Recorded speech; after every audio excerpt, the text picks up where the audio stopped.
আসসালামু আলাইকুম দর্শক, একটা ভালো সিদ্ধান্ত হয়েছে। ভুয়া মামলার আসামিরা প্রাথমিক তদন্তেই রেহাই পাবেন। আসিফ নজরুল, এটা একটা গুরুত্বপূর্ণ মানে ফৌজদারি কার্যবিধির আইনের একটা সংশোধন অনুমোদন করেছে উপদেষ্টা। এরপরেই আসিফ নজরুল এই কথা বলছেন। এর ফলে আমার ধারণা যে অনেক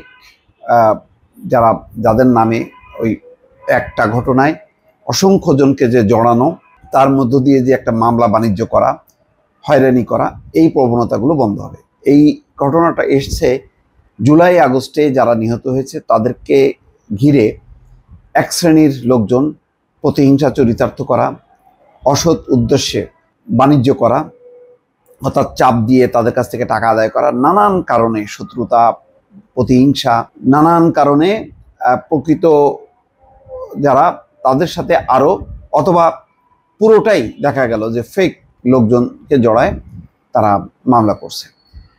এখন অনেক দিন থেকেই একটা দাবি, অনুরোধ যে এই মামলা থেকে রেহাই দেয়া। এমনও হয়েছে যে বিএনপির লোকজন, বিরোধী লোকজন যারা ফ্যাসিবাদ বিরোধী আন্দোলন করছে তারাও এর সঙ্গে জড়ায় পড়ছে। তারপর সাধারণ হয়তো ভিন্ন মতের তাদেরকেও আসামি করা হয়েছে।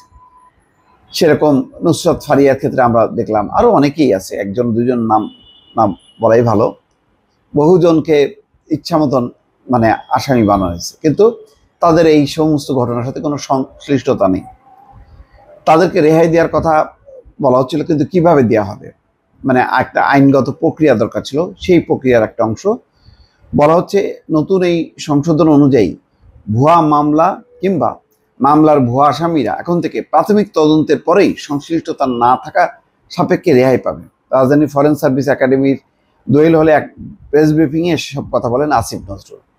আইন উপদেষ্টা বলছেন, নতুন বিধানে বলা হয়েছে কমিশনার, এসপি এবং এসপি পদমর্যাদার কোনো কর্মকর্তা তার নিয়ন্ত্রণাধীন কোনো মামলার বিষয়ে যদি মনে করেন তদন্ত কর্মকর্তার কাছে প্রাথমিক প্রতিবেদন চাওয়া যৌক্তিক, তাহলে তিনি তা চাইতে পারবেন।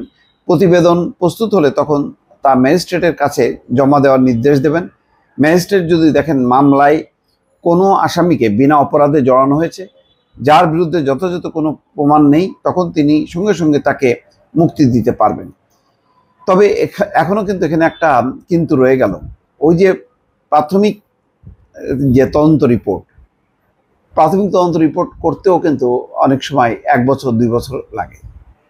ততক্ষণে কি তাহলে তারা এই হয়রানির মধ্যে থাকবে, এই মামলার ভার বহন করবে? সেটাও একটা বিষয়। এটাও চিন্তা করতে হবে যে